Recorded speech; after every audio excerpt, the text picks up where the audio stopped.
Los horrores que se vivieron durante el año 2000 en la cárcel de La Modelo apenas comenzaron a descubrirse.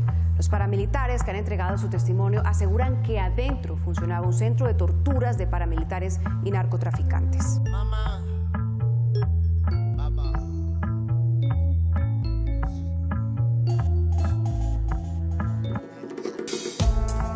Las cárceles no sirven para ser mejores a los que la sociedad encierra en ellas. En este video realizaremos una síntesis del sistema penitenciario, denotando sus falencias en materia de resocialización y como hecho físico, evidenciando cómo la arquitectura puede ser más que un mero edificio, un dispositivo de integración a la vida civil.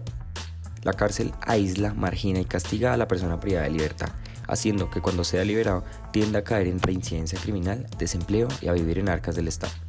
Imagina una habitación con 100 presos liberados. De esos 100, 22 continúan cometiendo delitos. 20 aprenden un oficio en prisión que les permite mejorar su calidad de vida y el resto están desempleados, sin vivienda y convirtiéndose en una carga para el Estado y sus familias. Pero todo tiene una explicación desde la concepción de la cárcel como espacio físico. La arquitectura destinada para la reclusión se hereda de modelos europeos antiguos en la época de la colonia. Los españoles aplicaron la cárcel como método de represión de los esclavos y rebeldes en la conquista.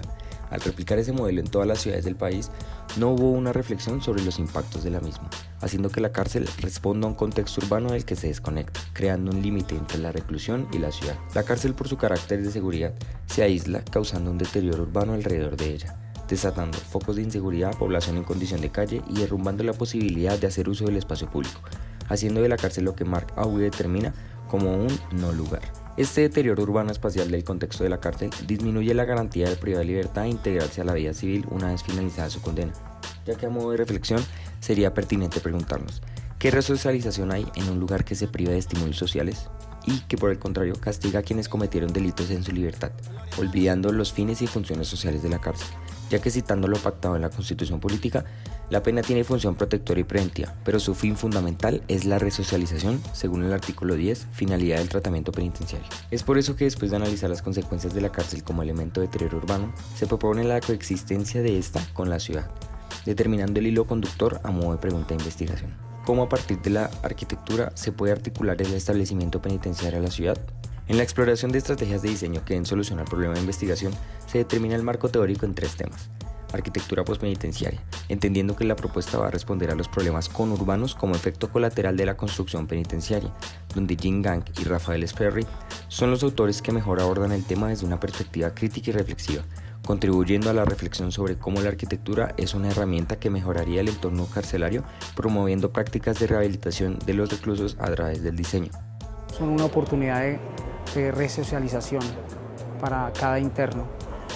Te ayudan. Resocialización, partiendo de la importancia moral y social de recuperar a una persona con pasado delictivo. La investigación abarca en variables que trascienden lo arquitectónico para llegar a lo psicológico. Por tal razón, se indaga en los estudios de James Bonta y Don Andrews en la psicología de la conducta criminal. Y más adelante veremos cómo estos marcan la pauta para la propuesta funcional a partir de la caracterización del delincuente. El límite difuso, comprendiendo la intención de fracturar ese límite físico entre la ciudad y la cárcel por medio de un espacio de transición. Para ello, Toyo Ito refiere a los límites difusos como romper las barreras físicas y conceptuales entre los espacios interiores y exteriores. Los límites difusos son la herramienta ideal para eliminar la disonancia entre la cárcel y la ciudad, entendiendo que es percibida como un no lugar. Un no lugar es un espacio que no tiene un significado específico en términos de identidad, donde las personas no conectan emocional ni socialmente. La cárcel genera impactos que degradan el paisaje urbano. Por esta razón, se propone que deba haber una transición entre la cárcel y la ciudad que mejore su entorno y proponga un proceso de preparación del privado de libertad a su etapa de poscondena, consolidando así el objetivo general, establecer las pautas de diseño para articular el establecimiento penitenciario de la ciudad a partir de reinterpretar los límites con biomateriales que desdibujen la brecha entre el espacio de reclusión y su entorno, con el fin de fomentar la integración a la vida civil y reparar su contexto inmediato. Como propuesta creativa se propone el desarrollo de un anexo penitenciario de integración urbana de tipo equipamiento, que sea la transición entre el penal y su contexto. Para esto se determinan los objetivos específicos. Dentro de los de creación se contempla una matriz de selección como criterio para clasificar cuál es la cárcel de mayor urgencia de intervenir, resultando en el CPMS Tunja, Este se ubica en el sector 4 de Tunja, barrio El Dorado, población de 3.040 personas y que, como era de esperarse, presenta problemas en su infraestructura urbana. Como objetivo específico de investigación, a partir del método cualitativo se realiza una encuesta de percepción urbana a los habitantes del barrio, con el fin de acercarnos a su impresión a la presencia de la cárcel, donde se concluye que los habitantes que residen alrededor del penal perciben que este es un no lugar que ha deteriorado el sector y la falta de desarrollo urbano, contribuyendo a un ambiente más inseguro potenciado por la falta de iniciativas distritales de intervenir un barrio donde se contiene el delito. Como determinantes contextuales, se tiene un lugar de baja densidad constructiva, una zona de una topografía inclinada con baja oferta de equipamientos, donde la prisión es el límite del barrio, pero también un espacio que lo fractura, una temperatura de clima frío y una humedad de un 85%, pareciendo ser un sector expulsado de la ciudad. Para llegar a una primera intención arquitectónica, se interactúa con una inteligencia artificial a la que se le introduce un prompt con 6 categorías resultantes del proceso de investigación. Los primeros resultados arrojan un prototipo aislado de las determinantes contextuales anteriormente mencionadas y no reconocen que se plantea el edificio como anexo o ampliación a otro, simplemente un prototipo genérico en cualquier lugar.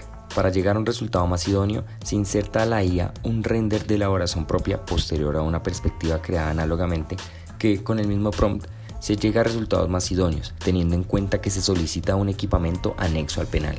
Para concluir, es importante dar una mirada a la situación de los equipamientos carcelarios del país, que parece ser una rama olvidada de la arquitectura cuyas consecuencias las viven quienes residen alrededor de ella, quienes trabajan y, por supuesto, los internos, que en algún momento volverán a coincidir con nosotros dentro de la ciudad.